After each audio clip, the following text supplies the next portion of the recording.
Hello everyone, welcome to the channel. आज हम Indian polity का पार्ट कवर करने जा रहे हैं गाइस। मैं आपको ये इंग्लिश मीडियम में नोट्स प्रोवाइड करा रही हूँ और ये आपको यूपीएससी, स्टेट सिविल सर्विसेज और एसएससी, सीजीएल या और अदर कोई कॉम्पिटिटिव एग्ज़ाम्स हैं जिनमें जीके का पार्ट रहता है तो उसके लिए बहुत ही इम्पोर्टेंट होगा।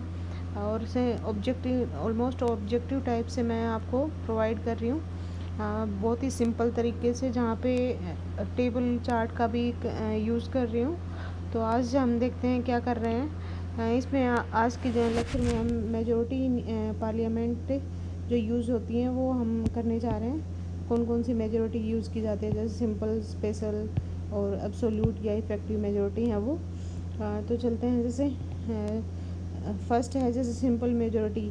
उसमें आपको ये नहीं पूछेंगे कि सिंपल मेजॉरिटी कौन सी होती है, लेकिन हमें ये याद रखना है कि क्या कंडीशन रहती है उसकी, क्या डिफाइन है। मतलब more than 50% of member present and voting, ये है। तो ये किस किस में यूज़ हो रही है। फिर इसका एग्जांपल कैसे दे रखा है कि जैसे राज्यसभा में 245 हैं, उसमें 45 एब्सेंट हैं, 200 बच गए। और फिर है जैसे 20 है, उसमें से अब्सटेन हो गए। अब्सटेन मतलब या तो वो किसी टाइप से रिज़ाइन दे दिया है या फिर आ नहीं रहे हैं, तो उनको बोलेंगे अब्सटेन किए हुए।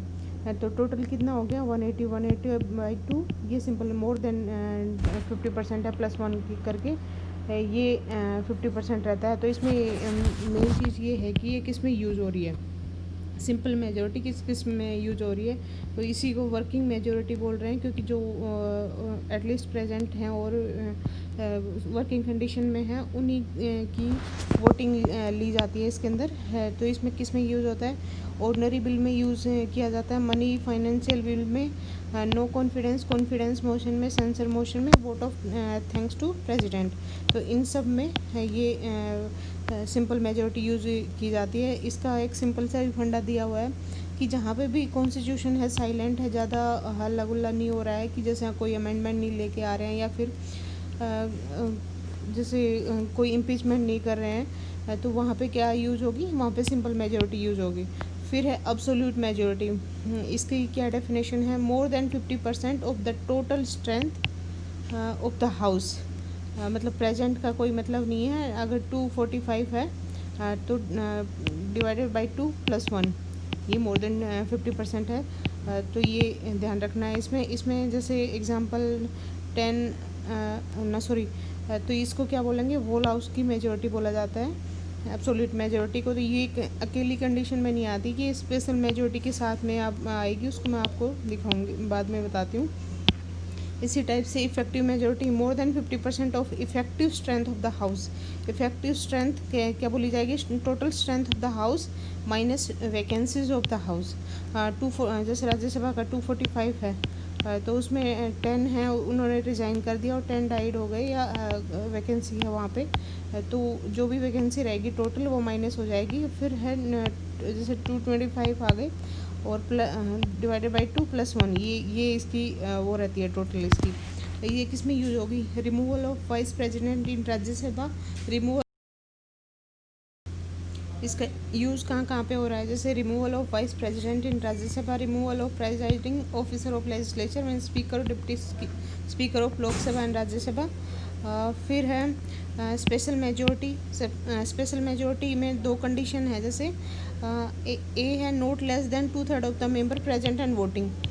ये इस कंडीशन में ये कंडीशन कहाँ कहाँ पे यूज़ होगी, जैसे आर्टिकल 249 है, if the Rajya Sabha authorise the parliament to make a law on the subject of national interest, वहाँ पे ये स्पेशल मेजॉरिटी होगी, not less than 2/3 of member present and voting.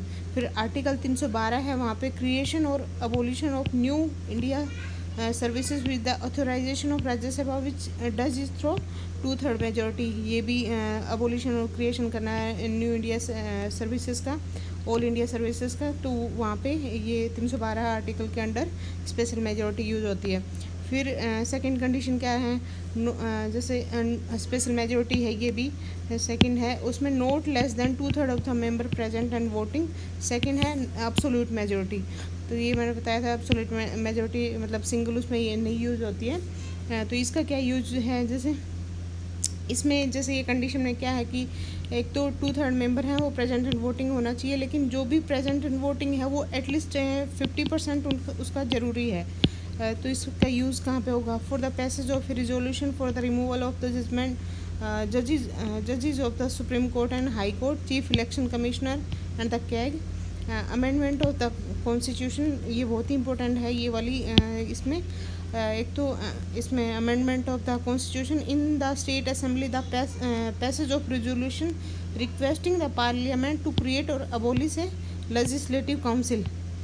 तो ये ध्यान रखना है, एक तो लेजिस्लेटिव काउंसिल को अबोलिश और क्रिएशन करना है, या फिर अमेंडमेंट करना है कॉन्स्टिट्यूशन का, या फिर जज सुप्रीम कोर्ट के जज या हाई कोर्ट के जजेस और चीफ इलेक्शन कमीशन या कैग को रिमूव करना है।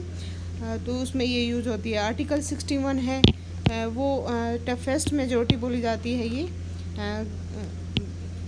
क्योंकि इसकी कंडीशन क्या है, इम्पीचमेंट ऑफ प्रेसिडेंट के लिए यूज होती है ये, उससे ज़्यादा कहीं नहीं होती। इसमें क्या है कि not less than 2/3 of the total strength of both the houses parliamentary sitting separately, मतलब लोकसभा का 2/3 होंगे और इसी टाइप से राज्यसभा के अलग अलग होंगे, तभी मतलब इम्पीचमेंट हो पाती है उसकी। राज्यसभा के 2/3 मेंबर अप्रूवल देते हैं और फिर इसी टाइप से लोकसभा के अप्रूवल देते हैं। तो 2/3 जो भी टोटल स्ट्रेंथ है उसकी 2/3, तो इसलिए टफेस्ट मेजोरिटी बोली जाती है इसको।